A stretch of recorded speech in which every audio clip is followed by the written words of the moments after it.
प्रिया, सुनो। क्या हुआ जी? काजल आ रही है। क्या? हाँ, काजल का फोन आया था कि उसके बच्चों की छुट्टियां लग गई है। तो पूछ रही थी आप लोग घर पर हो, तो मैंने बोल दिया हाँ घर पर हूँ, आ जा। बस तुम्हारे बहन के बच्चों की छुट्टियां लगी नहीं कि माँ के पहुंच जाती है। और तुम हो ही मना नहीं कर सकते थे क्या? अरे, कैसे मना करता। हर छुट्टी में ही तो आती है, तुमको तो पता ही है। पहले की बात कुछ और थी। पहले मुझे तुम्हारी माँ के हिसाब से चलना पड़ता था। हर काम उनसे पूछ पूछ के करना पड़ता था क्योंकि वो इस घर की मालकिन थी। पहले तो तुम्हारी बहन माँ से पूछ पूछ कर ही आती थी और अब मैं से उसको पूछना चाहिए ना। माँ जी के जाने के बाद इस घर की मालकिन मैं हूँ। अरे कोई बात नहीं ना प्रीति, क्या रखा है इन बातों में। 4-6 दिन के लिए आ रही है, आके चली जाएगी। अब ये घर उसका भी तो है। ओ हेलो, किसी का घर नहीं है, ये घर सिर्फ मेरा है, मेरा। और इस घर में वही होगा जो मैं चाहूंगी। तुम्हारी बहन का घर तब तक था जब तक उसकी माँ थी। अब तुम्हारी माँ तो है नहीं इस दुनिया में। कहते हैं ना, मायका सिर्फ माँ से होता है, माँ नहीं तो मायका नहीं। अब तो ये जबरदस्ती सिर पड़ने वाली बात होती है। और वैसे भी तुम्हारी माँ जब तक जिंदा थी खूब लुटाया है अपनी बेटी पे। और इसी उम्मीद में आ रही होगी तुम्हारी बहन कि मेरी भैया भाभी भी देंगे। मैं पहले बता देती हूँ, मेरे पास पैसे नहीं बढ़े हुए हैं जो उसको विदाई दूँ। अरे प्रीति, क्यों मन छोटा करती है। ऐसा कौन सा खर्चा सोना चांदी देना है। बस थोड़े कपड़े लत्ते और कुछ नाश्ता पानी बाजार से ले आएंगे, आ ही रही है तो। अरे तुम्हारे भेजे में अक्ल है कि नहीं? और खबरदार, अगर बाजार से तुमने 1 रुपए की भी चीज लेकर आए तो। खाने पीने की बात रही तो घर में जो बनेगा सबके लिए वो भी खा लेगी। कहीं की महारानी नहीं है वो जो उसकी स्वागत में मिठाइयाँ लाई जाए। और रही कपड़े लत्ते की बात, तो मेरे पास 1-2 साड़ियाँ पड़ी हैं जो मेरे पहनने लायक नहीं है, तो वही दे दूंगी तुम्हारी बहन को। अरे पर प्रीति, माँ के ना रहने के बाद पहली बार आ रही हो माँ के। और माँ जब थी तो तुमको तो पता ही है, माँ उसके लिए कितनी चीजें मंगवाती थी, एक से एक बढ़कर मिठाइयाँ मंगाती थी, पकवान बनते थे उसके आने की खुशी में। उसे कैसा लगेगा कि उसके माँ के ना रहने पर पहली बार वो आ रही है और पहली बार ही हम उसके साथ ऐसा व्यवहार कर रहे हैं। मैं तो कुछ भी बनाने वाली नहीं हूँ। वो तो तुम्हारी माँ थी तो मुझे मजबूरी में करना पड़ता था उसके लिए। अब मैं अपनी मन की मर्जी की मालिक हूँ। अब मुझसे ये सब नहीं होगा। उसके नखरे यहाँ नहीं चलने वाले। और अगर ज्यादा किया ना तो बोल दूंगी, अपने नखरे अपने ससुराल में जाके दिखाना, यहाँ नहीं। बात मेरी ध्यान से सुन लो। 1 रुपया भी अगर खर्च किया ना तुमने अपनी बहन पर तो मुझसे बुरा कोई नहीं होगा। और एक बात गांठ बांध लो, इस बार बोल दिया तो बोल दिया। अगली बार जब भी तुम्हारी बहन का फोन आए ना, सीधे बोल देना कि हम घर पर नहीं हैं और यहाँ आने की कोई जरूरत नहीं है। ठीक है भाई, जैसा तुम बोलोगी वैसा ही करूँगा। बस अब तो शांत हो जा।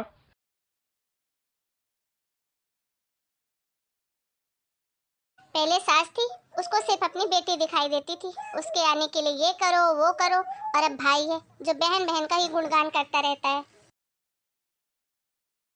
अरे प्रीति, देख दीदी आ गई। अरे प्रीति, देख काजल आ गई।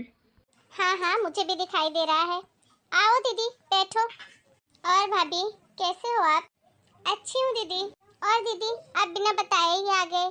आप अगर मुझे बताकर आते तो मैं आपके लिए अच्छे अच्छे पकवान बना देती। और ये क्या दीदी, आपके बच्चों की छुट्टियां बहुत जल्दी लग गई। अभी थोड़े टाइम पहले ही तो लगी थी।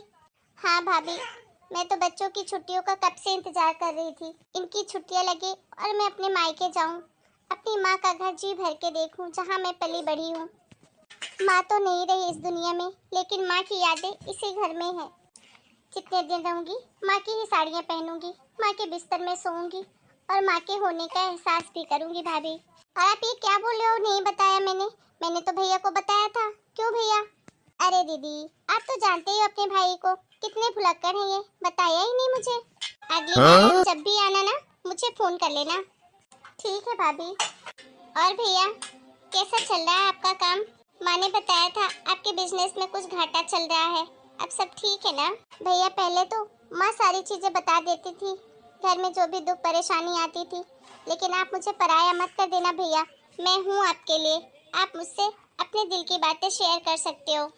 अरे काजल, तू चिंता मत कर, सब कुछ ठीक है। ये तो बहुत पहले की बात है, लेकिन अब सब कुछ सही हो गया है। तू बिल्कुल चिंता मत कर। और तू बता काजल, तेरे ससुराल में सब कैसा है। वहाँ सब कुछ ठीक है भैया। वो तो मुझे माँ की और आप लोगों की बहुत याद आ रही थी, इसलिए मैं अचानक से आ गई।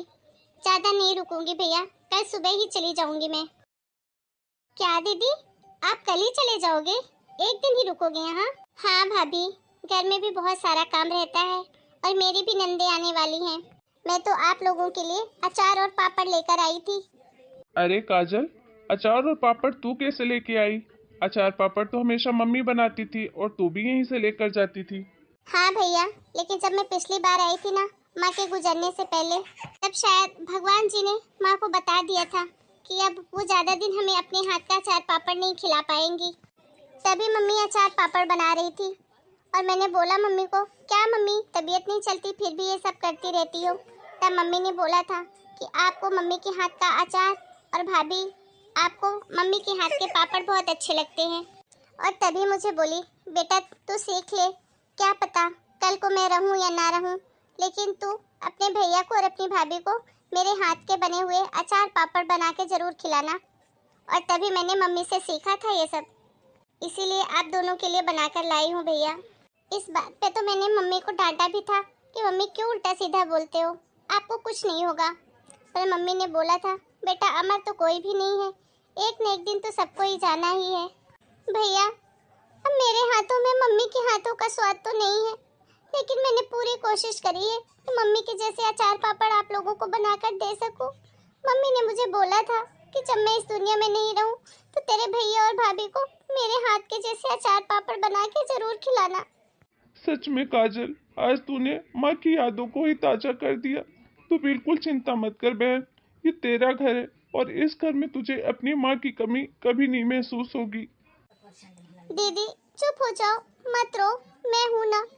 मैं आपकी मम्मी की जैसी तो नहीं बन सकती और ना मैं आपकी माँ की जगह ले सकती, लेकिन मैं पूरी कोशिश करूँगी कि आपको आपकी मम्मी की कमी महसूस ना हो। और सुनो जी, जाओ बाजार से सारी चीजें दीदी के लिए लेकर आओ खाने पीने की, जो जो मम्मी लाया करती थी।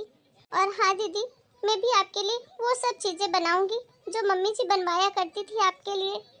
मैं पूरी कोशिश करूंगी दीदी कि आपको इस घर में आपकी मम्मी की कमी जरा महसूस नहीं हो। सच में भाभी, आपने तो मेरे दिल का बोझ ही हल्का कर दिया, क्योंकि आज तक तो मैं यही सुनती आ रही थी कि माँ के बिना मायका नहीं होता, लेकिन आज आपने उन सबको गलत साबित कर दिया कि मायका माँ से नहीं बल्कि मायके वालों से होता है। भाई भाभी से भी मायका होता है, माँ ना सही पर भाभी तो है ना मेरी माँ के जैसे। हाँ दीदी, आप बिल्कुल सही कह रही हो, मायका माँ से नहीं बल्कि मायके वालों से होता है। तभी तो भैया भाभी को ये जिम्मेदारी सौंप कर जाते हैं सास ससुर। और मैं तो कहती हूँ हर भैया भाभी को अपनी जिम्मेदारी अच्छे से निभानी चाहिए। एक बेटी अपने मायके कुछ लेने नहीं बल्कि अपना प्यार अपनापन महसूस करने आती है, अपने माँ बाप की याद में आती है।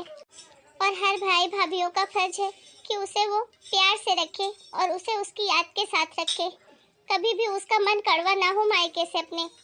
हर बेटी के लिए मायका एक ऐसी जगह होती है जहाँ आकर वो अपने दिल के सारे दुख दर्द भूल जाती है। जो सुकून उसे अपने मायके में मिलता है वो कहीं और नहीं मिलता। आप बिल्कुल सही कह रही हो भाभी। दोस्तों, अगर आप भी हमारी बातों से सहमत हैं तो आप प्लीज़ हमें कमेंट करके बताएं आपकी क्या राय है। आप कमेंट करते हैं तो हमें मोटिवेशन मिलता है कि हम आपके लिए और अच्छी स्टोरी लेकर आएं। मिलते हैं फिर एक नई स्टोरी के साथ नए वीडियो में। तब तक के लिए आप सभी को राम राम। अपना और अपने पूरे परिवार का खूब ध्यान रखिए।